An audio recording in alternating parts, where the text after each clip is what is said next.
Hello and good morning students, welcome to my Pathshala. My name is Navya. तो रोज़ की तरह आज भी आपके लिए 10 बहुत ज़्यादा इंपॉर्टेंट करंट अफेयर के क्वेश्चंस लेकर आई हूँ, जो जनरल करंट अफेयर के क्वेश्चंस हैं, यानी कि ये आपके हर एग्जाम में पूछे जाएंगे।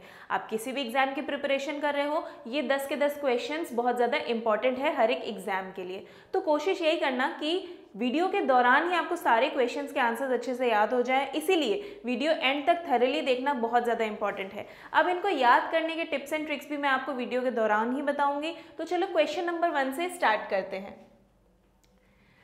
पैलेस्टीनियन लोगों के लिए इंटरनेशनल डे ऑफ सॉलिडेरिटी कब मनाया जाता है?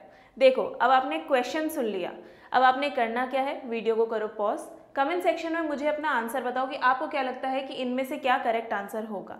इससे क्या होगा कि आपको क्विज खेलने के दौरान मज़ा बहुत ज़्यादा आएगा, क्योंकि जब आप वीडियो को रेज्यूम करोगे और आपको पता लगेगा कि जो आपने आंसर बताया है वो सही है या गलत, तो आपको वो अच्छे से याद हो जाएगा। तो चलो, जैसे मैंने बताया है वैसे ही आप ये पूरा जो है वीडियो के दौरान करना। और अब क्वेश्चन नंबर 1 का आंसर चलो फटाफट से जान लेते हैं। इंटरनेशनल डे ऑफ सॉलिडेरिटी जो कि पैलेस्टीनियन पीपल के लिए मनाया जाता है, ये मनाया जाता है 29 नवंबर को, यानी कि ऑप्शन नंबर बी इसका करेक्ट आंसर है। चलो, अब इसके बारे में थोड़ी सी डिटेल आपको ब्रीफ में मैं दे देती हूँ। ये जो पैलेस्टीनियन पीपल हैं, इनके जो बहुत ज़्यादा लैंड है वो इज़राइल के द्वारा अब्जॉर्ब कर लिया गया है, इसीलिए ये जो कंट्री है यहाँ पे हॉस्पिटल्स और स्कूल्स अच्छे से वर्क कर सके, इसलिए इंडिया और जो अदर कंट्रीज़ है वो भी इनमें कुछ पैसा कंट्रीब्यूट करती हैं। अलग अलग अमाउंट का पैसा हर साल इनको कंट्रीब्यूट किया जाता है, इसीलिए इसको 1970s में स्टार्ट किया गया था इस दिन को मनाना, इंटरनेशनल डे ऑफ सॉलिडेरिटी, जो कि यूएस के द्वारा स्टार्ट किया गया था, जिसके अंतर्गत हम इस चीज़ पे एम्फसाइज करते हैं कि हमें कैसे पैलेस्टीनियन लोगों के लिए इनकी कंट्री अच्छे से काम करे, इनके लिए कंट्रीब्यूशन हर एक कंट्री को देना है, और बहुत सी कंट्रीज इसमें कंट्रीब्यूट करती भी हैं। कुछ डिटेल्स के बारे में बात करें अगर हम, तो इंडिया हर साल $5 मिलियन की हेल्प करती है पैलेस्टीनियन लोगों को। आपको मैं बता दूं कि 2018 सिंस 2018 $22.5 मिलियन तक का पैसा अभी तक इंडिया जो है कंट्रीब्यूट कर चुकी है पैलेस्टीनियन पॉपुलेशन को। अब इनकी जो पॉपुलेशन है वो 49.50 लाख ही है, तो इतना जो अमाउंट है वो भी इनके लिए बहुत है, क्योंकि सिर्फ इंडिया ही नहीं कंट्रीब्यूट करता है, इंडिया के साथ और भी कंट्रीज़ जैसे कि जर्मनी, फ्रांस, ऑस्ट्रेलिया और भी बहुत सी कंट्रीज़ इनको कंट्रीब्यूट करती हैं, ताकि इनके देश में हॉस्पिटल और स्कूल्स और भी जो फैसिलिटीज़ होती है वो प्रॉपरली वर्क कर सके। नाउ आई होप आपको ये सारी डिटेल्स अच्छे से समझ में आ गई होंगी। समझ में आ गई हूँ तो स्क्रीनशॉट लेके रख लो, चाहो तो नोट डाउन भी कर सकते हो, आप कॉपी पेन लेके बैठा करो वीडियो के साथ ही। और अगर आपको अब ये समझ में आ गया है तो चलो अगले क्वेश्चन की तरफ मूव करते हैं। समन्वय 2022 जो कि एक humanitarian assistant and disaster relief exercise है, ये कौन सी आर्म्ड फोर्स ऑर्गेनाइज करती है? So the right answer of this is option number C, यानी कि इंडियन एयर फोर्स, ये इसका करेक्ट आंसर है। इसकी डिटेल्स के बारे में बात करें तो ये जो एक्सरसाइज है ये 2022 में ऑर्गेनाइज की गई at air force station Agra. आपको मैं बता दूं कि इस एक्सरसाइज के दौरान ही एक कैपेबिलिटी डिमॉन्स्ट्रेशन इवेंट भी प्लान किया गया था। कब? 29 नवंबर 2022 को, जिसके चीफ गेस्ट बने रक्षा मंत्री श्री राजनाथ सिंह जी। आपको मैं बता दूं कि एशियन कंट्रीज़ के रिप्रेजेंटेटिव्स ने भी इस एक्सरसाइज में पार्टिसिपेट किया। नाउ आई होप आपको ये सारी डिटेल्स अच्छे से समझ में आ गई होंगी। अगर समझ में आ गई हो तो चलो नेक्स्ट क्वेश्चन पे मूव करते हैं, दैट इज क्वेश्चन नंबर 3। इनमें से कौन सी यूनियन मिनिस्ट्री ने लॉन्च किया नई चेतना कैंपेन? इनमें से कौन सी यूनियन मिनिस्ट्री ने लॉन्च किया Nai Chetna campaign? So the right answer of this is option number A, that is ministry of rural development. चलो इसकी कुछ डिटेल्स अब जान लेते हैं। ये जो union ministry of rural development है, इन्होंने ये जो कैंपेन लॉन्च किया है, ये 1 महीना लंबा चलने वाला कैंपेन है। इस कैंपेन के अंतर्गत किस चीज़ के बारे में एम्फसाइज किया जाता है? इस कैंपेन के अंदर एम्फसाइज किया जाता है कि हम कैसे विमेन को, स्पेशली जो रूरल एरियाज़ की विमेन हैं, महिलाएं हैं, उनको अवेयर कर सके, उनके राइट्स के बारे में और उनके मैकेनिज्म के बारे में हम कैसे उन्हें अवेयर कर सकें। और ये लॉन्च किया गया international day for the elimination of violence against women, इस दिन को ये ऑर्गेनाइज किया गया, ये लॉन्च किया गया। ये दिन कौन सा था? 25 नवंबर 2022। नाउ आई होप आपको ये सारी डिटेल्स अच्छे से समझ में आ गई होंगी। समझ में आ गई हो तो now let's move ahead to the next question, that is question number 4। इनमें से कौन सी स्टेट बनी फर्स्ट नॉर्थ ईस्टर्न स्टेट जिसने लॉन्च किया mental health and social care policy? Mental health and social care policy को लॉन्च करने वाली इनमें से कौन सी पहली नॉर्थ ईस्टर्न स्टेट बनी? So the right answer of this is option number B, यानी कि मेघालय। चलो इसकी कुछ डिटेल्स अब जान लेते हैं। ये जो पॉलिसी है, ये जो ऑर्गेनाइज की है, जो लॉन्च की है मेघालय ने, आपको मैं बता दूं ये पहला नॉर्थ ईस्टर्न स्टेट है और इंडिया का 3rd स्टेट है जिसने ये पॉलिसी को लॉन्च किया है। इस पॉलिसी का विजन क्या है? हमारे जो चीफ मिनिस्टर जो मेघालय के हैं कॉनरेड के संगमा, इन्होंने इन्फॉर्म किया कि इस पॉलिसी के थ्रू हम प्रमोट करना चाहते हैं और इंश्योर करना चाहते हैं ओवरऑल मेंटल हेल्थ और वेलनेस वेलबींग किसकी स्पेशली चिल्ड्रन, एडोलेसेंट और यूथ की। वैसे तो ये सबके लिए हुआ है, ये जो पॉलिसी है ये सबके लिए लॉन्च की गई है, लेकिन इसमें जो स्पेशल फोकस किया गया है वो चिल्ड्रन, एडोलेसेंट्स और यूथ के ऊपर किया गया है। नाउ आई होप आपको ये सारी डिटेल्स अच्छे से समझ में आ गई होंगी। समझ में आ गई हो तो now let's move ahead to the next question, that is question number 5। इनमें से कौन सी स्टेट ने होस्ट किया international lusophone festival? So the right answer of this is Goa, यानी कि ऑप्शन नंबर बी इसका करेक्ट आंसर है।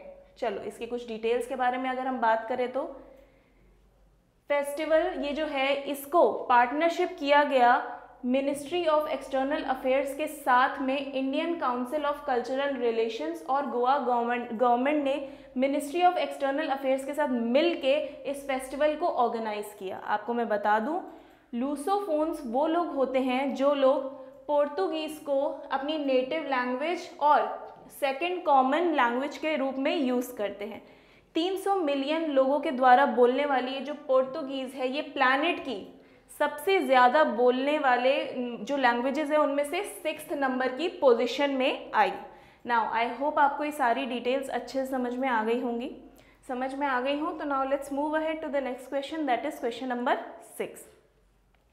NSO के डेटा के हिसाब से इंडिया की जो GDP है यानी कि ग्रॉस डोमेस्टिक प्रोडक्ट की ग्रोथ है उसकी 2022 टू 2023 के फाइनेंशियल ईयर में जुलाई से सितंबर के बीच में कितनी ग्रोथ इसने दिखाई?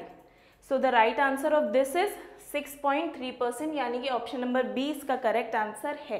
क्वेश्चन एक बार फिर से बोल देती हूँ अगर क्लियर ना हुआ हो तो। NSO डेटा के हिसाब से इंडिया की GDP ग्रोथ जुलाई से सितंबर के बीच में 2022 टू 2023 फाइनेंशियल ईयर के जुलाई से सितंबर के बीच में कितनी रही? तो आंसर है इसका 6.3%, यानी कि ऑप्शन नंबर बी इसका करेक्ट आंसर है। आपको मैं बता दूं कि ये जो डेटा है ये नेशनल स्टैटिस्टिकल ऑफिस के द्वारा दिया गया है। NSO का फुल फॉर्म है ये मैंने आपको पहले भी बोला है कि ये जो शॉर्ट फॉर्म्स हैं इनके फुल फॉर्म्स याद करना बहुत ज़्यादा इंपॉर्टेंट है। ये क्वेश्चन जो है ये आपके एग्जाम्स में पूछे जा सकते हैं। ये जो GDP है इसने ग्रोथ देखी थी, इसने पहले अपनी ग्रोथ देखी थी कब?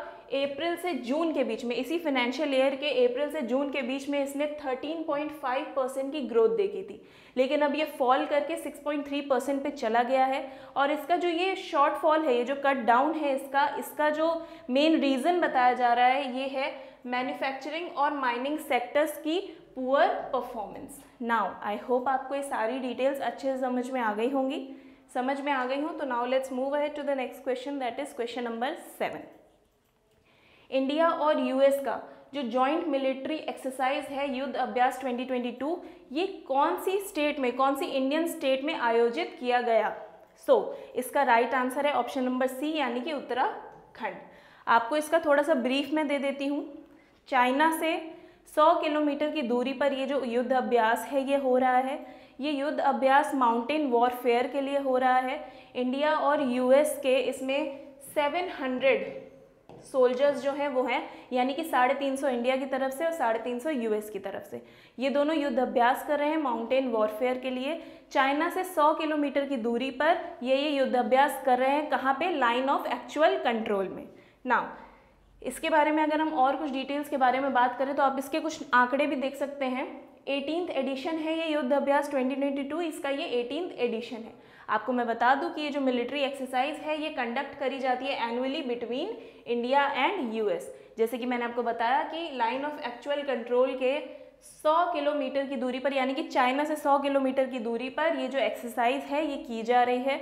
चाइना ने अपोज किया था इसके लिए, चाइना ने बोला था कि मतलब ये जो हमारा बायलेटरल अग्रीमेंट है इसके खिलाफ है कि आप हमसे इतना करीब युद्ध अभ्यास कर रहे हैं। लेकिन इसका जवाब भी इंडिया ने दिया था। इसका जवाब इंडिया ने ये दिया था कि हम युद्ध अभ्यास कर रहे हैं लेकिन आपको डरने की कोई ज़रूरत नहीं है, हम आप पे कोई अटैक नहीं कर रहे, क्योंकि अगर हमें आप पे अटैक करना होता तो हम आप पे आपको इन्फॉर्म नहीं करते। लेकिन इस युद्ध अभ्यास के लिए इंडिया ने ऑलरेडी चाइना को इन्फॉर्म किया था, तो वो जो एग्रीमेंट जो वो अपोज कर रहा था चाइना, जो उसने ब्लेम किया था इंडिया के ऊपर, वो नल एंड वॉइड हो गया, यानी कि उसको फिर पूछा नहीं गया। नाउ आई होप आपको ये पूरी डिटेल्स अच्छे समझ में आ गई होंगी। इंपॉर्टेंट टॉपिक था तो इसका ब्रीफ दिया मैंने आपको। चलो समझ में आ गया हो तो now let's move ahead to the next question, that is question number 8। अभी रीसेंट डेटा के हिसाब से मैटरनल मॉर्टेलिटी रेशियो इंडिया का 2018 से 2020 के दौरान क्या रहा? आई रिपीट द क्वेश्चन। अभी हाल ही के डेटा के हिसाब से 2018 से 20 के बीच में इंडिया का मैटरनल मॉर्टेलिटी रेशियो क्या रहा? So the right answer of this is option number C, यानी कि 97 पर लाख लाइव बर्थ्स। ना इसकी कुछ डिटेल्स के बारे में अगर हम बात करें तो ये आपका जो रिलीज किया गया था, ये जो data registrar general of India ने स्पेशल बुलेटिन में ये इसको रिलीज किया था। उन्होंने बोला था कि इंडिया ने विटनेस किया है मैटरनल मॉर्टेलिटी रेशियो में एक डिक्लाइन, यानी कि गिरावट हमने जो है विटनेस करी है। 97 पर लाख लाइव बर्थ जो है 2018 से 2020 तक हुई हैं। आपको मैं बता दूं ये जो फिगर है, यानी कि 97 पर लाख लाइव बर्थ, ये फिगर जो है 2014 से 2016 तक था 130 पर लाख लाइव बर्थ, यानी कि इंडिया ने एकम्प्लिश किया, फुलफिल किया नेशनल हेल्थ पॉलिसी टारगेट, जो कि है मैटरनल मॉर्टेलिटी रेशियो का लेस देन 100 पर लाख लाइव बर्थ, यानी कि जो हमारा ये टारगेट था कि हमारा MMR होना चाहिए लेस देन 100 पर लाख लाइव बर्थ, इसको हमने फुलफिल किया है, क्योंकि अब हमारा जो 2018 से 2020 के ड्यूरेशन के बीच में ये रहा 97 पर लाख लाइव बर्थ। आपको मैं बता दूं कि ये जो SDG यानी कि सस्टेनेबल डेवलपमेंट गोल है, ये हमारा है 70 पर लाख लाइव बर्थ्स। ये हमें अचीव करना कब तक है, ये गोल कब तक के लिए सेट किया गया है? 2030 तक के लिए। नाउ आई होप आपको ये सारी डिटेल्स अच्छे समझ में आ गई होंगी। समझ में आ गई हो तो now let's move ahead to the next question, that is question number 9। World bank की माइग्रेशन एंड डेवलपमेंट ब्रीफ के हिसाब से 2022 टू 2023 के बीच में रेमिटेंस फ्लो टू इंडिया कितना एक्सपेक्ट किया जा रहा है? I repeat the question. As per the world bank के माइग्रेशन एंड डेवलपमेंट ब्रीफ के हिसाब से what is the expected remittance flow to India 2022 to 2023 के बीच में कितना है? So the right answer is $100 billion, यानी कि ऑप्शन नंबर बी इसका करेक्ट आंसर है। इसकी कुछ डिटेल्स के बारे में अगर हम बात करें तो वर्ल्ड बैंक ने हाल ही में ये फ्लैगशिप रिपोर्ट जो है, जिसका टाइटल है माइग्रेशन एंड डेवलपमेंट ब्रीफ, इसको रिलीज किया। आपको मैं बता दूं कि ये जो है, ये जो रिपोर्ट है, ये जो पूरा डेटा है, ये जो ब्रीफ है, इसका राइज देखा गया 12%, जिसके बाद $100 बिलियन तक पहुंचा जा सकता है इसी साल। अभी ये साल पूरा नहीं हुआ है, अभी ये साल पूरा होने में समय है, तो उसके बाद हमें ऐसा कहा जा रहा है कि अगर 12% का राइज देखा गया तो हम $100 बिलियन तक इसी साल पहुंच सकते हैं। आपको मैं बता दूं कि जो लो और मिडिल इनकम कंट्रीज़ हैं, उन्होंने ये जो अपना ये रेमिटेंस है, यानी कि ये जो अपना माइग्रेशन एंड डेवलपमेंट का ये जो ब्रीफ है, इसके दौरान ये जो रेमिटेंस है, इसमें एस्टिमेटेड 5% का बढ़ोतरी यानी कि ग्रो दिखाया है, और ये है 2022 में USD 626 बिलियन, यानी कि $626 बिलियन। नाउ आई होप आपको ये सारी डिटेल्स अच्छे से समझ में आ गई होंगी। समझ में आ गई हूँ तो now let's move ahead to the next question and our last question, that is question number 10। Economic cooperation and trade agreement India और कौन सी कंट्री के बीच में लागू किया गया दिसंबर 2022 से? I will repeat the question. दिसंबर 2022 से इंडिया और कौन सी कंट्री के बीच में economic cooperation and trade agreement लागू किया गया? So the right answer of this is option number B, यानी कि ऑस्ट्रेलिया। चलो इसकी कुछ डिटेल्स के बारे में अब बात करते हैं। ये कब से लागू किया जाएगा? डेट है इसकी एग्जैक्ट 29 दिसंबर 2022। आपको मैं बता दूं कि इसके अंतर्गत इन्हेंस किया जाएगा बायलैटरल ट्रेड, जो इंडिया और ऑस्ट्रेलिया के बीच में गुड्स एंड सर्विसेज का ट्रेड होगा, उसका जो ट्रेडिंग का जो ड्यूटीज़ और टैक्सेस लगते हैं इन सब ट्रेडिंग के बीच में, उनको ऑस्ट्रेलिया के द्वारा एलिमिनेट कर दिया गया है। तो अब से ये अग्रीमेंट जो है 29 दिसंबर 2022 से स्टार्ट होगा। नाउ आई होप आपको ये सारी डिटेल्स अच्छे से समझ में आ गई होंगी। समझ में आ गई हो तो now let's wind up the session.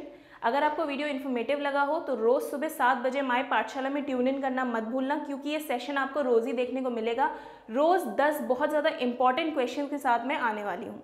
Video पसंद आया हो तो लाइक, शेयर, कमेंट, सब्सक्राइब सारी अच्छी चीज़ें कर लेना। So now this is me Navya signing off. मिलती हूँ आपसे अपने नेक्स्ट वीडियो में। Till then what, till then bye bye, take care.